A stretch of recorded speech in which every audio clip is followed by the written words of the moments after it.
Chevrolet Spin, tá pensando em comprar um carro desse, mas está na dúvida se vai ser uma boa opção de compra, se a manutenção vai caber no seu orçamento, se ela vai te atender em todas as situações. Então vem comigo que nesse vídeo eu vou trazer um levantamento completo de todos os custos envolvendo a compra e a manutenção de um carro desse. Vamos falar aqui de documentação, seguro, cesta de peças completa, lista de equipamentos, parte mecânica, consumo, pontos positivos e negativos, tudo em detalhes. Então se já gostou do tema, não esquece de deixar aquele like no começo do vídeo para fortalecer o canal. Se inscreva se ainda não for inscrito. Eu sou o Paulo Silva e esse é o Bate-Papo Automotivo.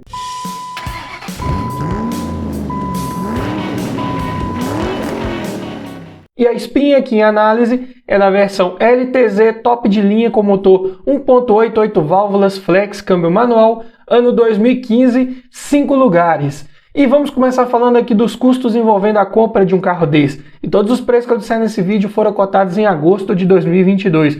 Começando aqui pelo valor de tabela KBB, que nesse vídeo vai fazer referência a um veículo em bom estado de conservação, com a quilometragem média de 10 mil quilômetros rodados por ano e preço médio de venda particular. Está em R$ 58.218. Já a tabela FIPE, curiosamente, bem abaixo desse valor. R$ 53.146. E uma vez adquirindo um veículo desse, você vai precisar fazer a transferência de propriedade dele para o seu nome. E a taxa de transferência esse ano está em R$ 233,74. Assim como também você vai precisar colocar as placas Mercosul num carro desse, se você estiver adquirindo ele de outro município e já não vier com as placas instaladas. Em média, aqui na minha região é cobrado em torno de R$ 300. Então já no ato da compra, considerando aqui tabela KBB, que seria a pior das hipóteses, você vai desembolsar para um carro desse R$ 58.751,74. Arredondando, separe aí 59, 60 mil reais para você adquirir um carro desse com a quilometragem condizente, um carro bem cuidado, e você já levar para sua garagem com toda a parte burocrática resolvida e o veículo já no seu nome. Mas vamos falar agora de custos envolvendo documentação, começando aqui pelo IPVA, que aqui em Minas é recolhido aproximadamente 4% sobre o valor de tabela FIPE. Porém, esse ano, excepcionalmente aqui no meu estado, não foi recolhido sobre o valor de FIPE de 2022, e sim sobre o valor de 2021, que na época estava em R$ 44.778, valor cotado em janeiro de 2021. Então, 4% desse valor, o IPVA pago num carro desse aqui esse ano ficou em R$ 1.791,12.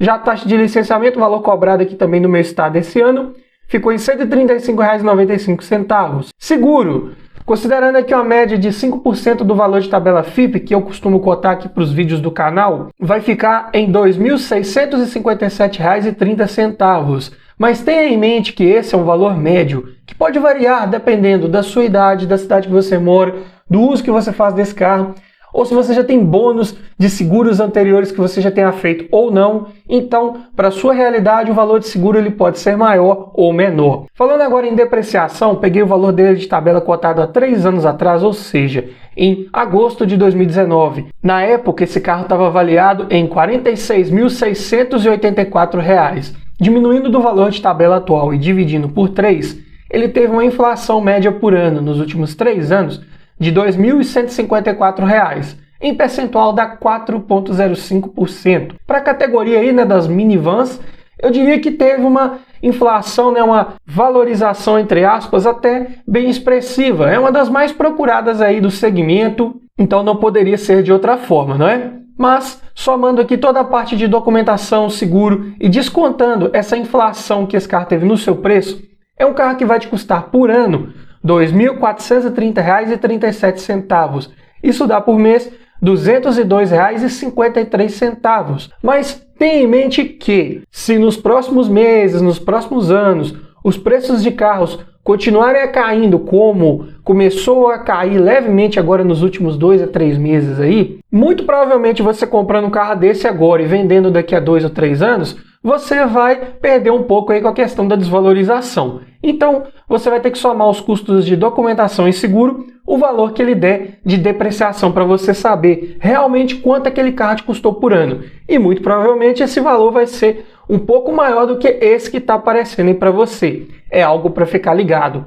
Mas vamos falar agora de manutenção. como que é a cesta de peças de trocas periódicas preventivas da Spin. Mas antes, eu tenho um recado para você. Tá olhando um carro para comprar, mas está na dúvida se é um bom carro, se ele foi bem cuidado, se já foi batido. Quer aprender a avaliar um carro em detalhes para você não errar na próxima compra? Para isso, eu desenvolvi um e-book completinho com mais de 280 itens do que você precisa avaliar em um carro e o que você precisa observar para cada um desses itens, para você fazer uma análise mais criteriosa e não esquecer nada na hora da avaliação. Então esse e-book vem para te trazer muito mais conhecimento sobre como avaliar um carro e aumentar muito as suas chances de levar um excelente veículo para sua garagem. Link na descrição. E começando aqui pelo kit de pastilhas de freio dianteiras da Colbrec, vai ficar em R$ 180. Já o par de discos de freio dianteiros da Fremax, R$ 374. Kit de velas da NGK, as 4 velas, R$ 77. Pneus, as medidas são as 195/6515 e eu cotei aqui os Pirelli Cinturato P1. Vão ficar em R$ 2.076 os 4 pneus. Óleo de motor, especificação aqui da GM é a 5W30. E esse motor, né, GM Família 1.8, pega 3,5 litros com a troca do filtro. Então cotei 4 litros de um Acedelco 100% sintético API SN na viscosidade 5W30. Vão ficar em R$ 140 os 4 litros. Correia de acessórios, cotei da Gates, ficou em R$ 50 e aqui é o preço só da correia, não tem tensor incluso. Já o kit de correia dentada, esse sim já com tensor incluso, aqui também da Gates, vai ficar em R$ 188. Aqui um preço bem acessível com relação a correias. Já na parte de filtros, cotei todos aqui da Manfilter, começando pelo filtro de ar do motor, R$ 52. Filtro de óleo, R$ 17. Filtro de combustível, R$ 21 e o filtro de cabine, R$ 23. Também bem acessível nessa parte. E assim como os amortecedores, cotei os 4 aqui da Monroe, modelo OE Spectrum, pressurizados a gás. Vão ficar em R$ 1.343. Para um carro de porte médio, eu diria que está bem acessível também. Estamos falando aqui da versão com câmbio manual, então não vai entrar aqui no somatório custos relacionados à troca do fluido da transmissão. Então somando a cesta de peças de trocas periódicas preventivas da Spin 1.8 manual, vai ficar em R$ 4.541. Para um carro bem versátil, porte médio, de excelente porta-malas, vamos falar disso mais em detalhes já já, eu diria que está uma manutenção bem acessível. Esses motores aí GM Família 1 sempre tem boa oferta de peças, são sempre fáceis de encontrar, baratas de adquirir na maioria das vezes, então tranquilo demais de manter um carro desse com relação à manutenção preventiva. Na parte corretiva também não vai fugir muito dessa regra. Mas falando agora em custos envolvendo o abastecimento, começando aqui pelo custo do tanque cheio. Esse carro possui um motor flex, porém a gasolina aqui na minha região está com um preço proporcionalmente mais vantajoso comparado ao etanol. Está numa média de 5,35 litros. E a Spin tem um tanque de 53 litros, então vai ficar em R$ 283,55 para enchê-lo. E como que é o consumo? Peguei dados aqui de ficha técnica. Na cidade, com etanol, esse carro faz 7,6 km por litro. Se for com gasolina, 9,8. Já na estrada, com etanol, 9,7 km por litro. Com gasolina, 12,6. Eu diria números até razoáveis considerando o porte, o peso desse carro, mas que dependendo da sua forma de guiar, dependendo do trajeto, do trânsito que você pegar, dá para conseguir números até ligeiramente melhores que esse, principalmente na estrada.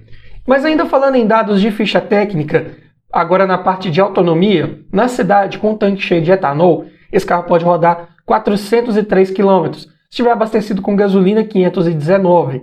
Já na estrada com etanol, 514 km. Com gasolina, 668. Não tem dos maiores tanques aí, né? 53 litros apenas. Consumo é mediano, tendendo a bom. Então a autonomia vai ficar nessa média aí dos 650, 680 aí na estrada aproximadamente com gasolina. Mas falando agora em lista de equipamentos, como vem essa versão top de linha, né? A LTZ de série conta com direção hidráulica com ajuste de altura, vidro elétrico nas 4 portas, travas elétricas, retrovisores elétricos com função tilt-down, que baixa automaticamente o espelho direito ao engatar a marcha ré para visualizar melhor a guia.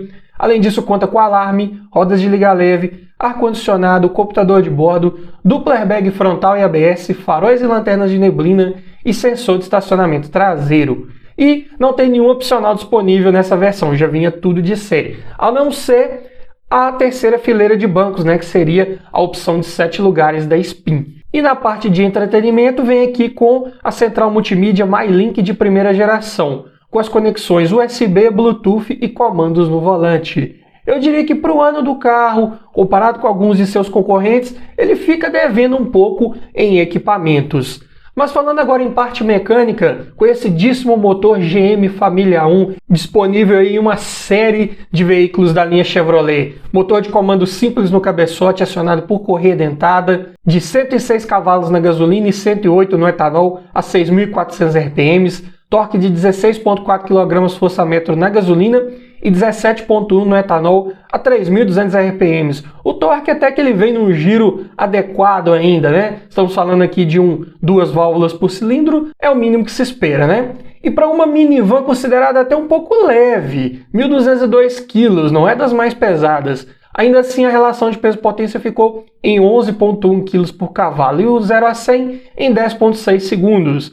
Não é um carro com a proposta de ter alto desempenho, de proporcionar ultrapassagens e retomadas de velocidade esplêndidas. Aqui é um carro de proposta um pouco mais familiar, para você andar com um pouco mais de calma, mais tranquilidade. Nessas situações ele atende muito bem. Porque também é equipado aqui com câmbio manual de 5 marchas, o F17 5CR.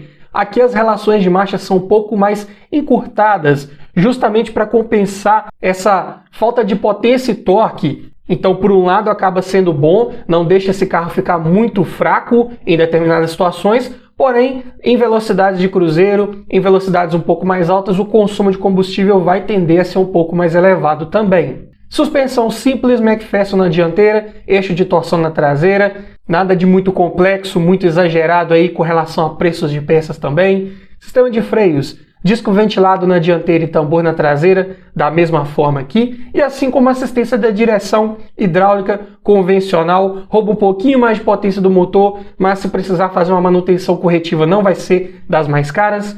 E o porta-malas tem incríveis 710 litros de capacidade. Isso se não for equipado aí com a terceira fileira de bancos, né? For a Spin de 5 lugares, você vai ter um enorme compartimento de bagagens. E além disso, dá para rebater parte ou todo o encosto do banco traseiro, né? E aumentar ainda mais essa capacidade de carga. Excelente! Mas falando aqui dos pontos positivos principais de se comprar uma Spin, primeiro deles é a robustez, confiabilidade mecânica, peças baratas como vimos aqui em números, fáceis de encontrar, boa oferta no mercado, você encontra tudo com muita facilidade para um carro desse.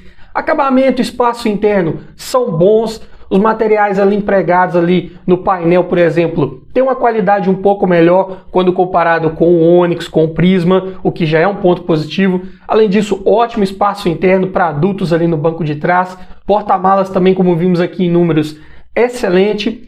E é um carro bem versátil. É uma minivan que você tem a opção de ter uma terceira fileira de bancos. Se você eventualmente precisa levar mais passageiros, é um carro que te dá essa opção. Então, muito bom também. A terceira fileira de bancos, se tiver, ela se rebate também da mesma forma. Se você não precisar dela em alguns momentos, dá para aproveitar também ainda o enorme porta-malas. Então, excelente. Porém, como pontos negativos para um carro desse, o step é de uso temporário, pode incomodar algumas pessoas.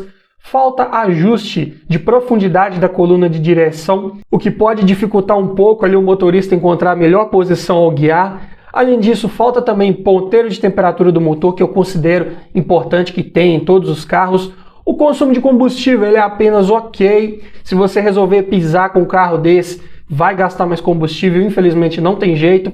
O desempenho também ele é bem limitado, a proposta é de ser um carro mais familiar. Além disso, tem um centro de gravidade um pouco mais elevado, não é dos mais estáveis ali ao fazer curvas, então é um carro para você entrar com um pouco mais de cautela, de cuidado em curvas de alta velocidade. A lista de equipamentos também não é das melhores, vimos isso aqui em detalhes. Além disso, o banco do motorista tem aquele ajuste de altura, né, que só inclina o assento, ele não eleva como um todo. Mesmo problema lá do Prisma, do Onix, do Cobalt.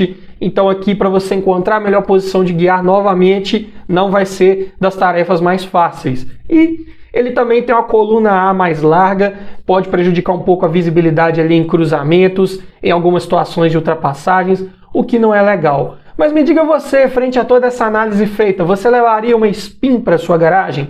Deixe nos comentários, quero ouvir a sua opinião. E se você gostou desse tipo de vídeo, eu te convido a assistir ao final a playlist que eu vou deixar com vários vídeos nesse formato. Para você que ainda está na dúvida entre uma Spin, uma Livina, o outro carro, lá já tem o vídeo que você precisa assistir para acabar de tirar suas dúvidas e levar o melhor carro para sua garagem. Então vai lá, dá uma olhada que tá legal e tá bacana. E é isso aí. Obrigado por assistir, aquele abraço e até o próximo vídeo.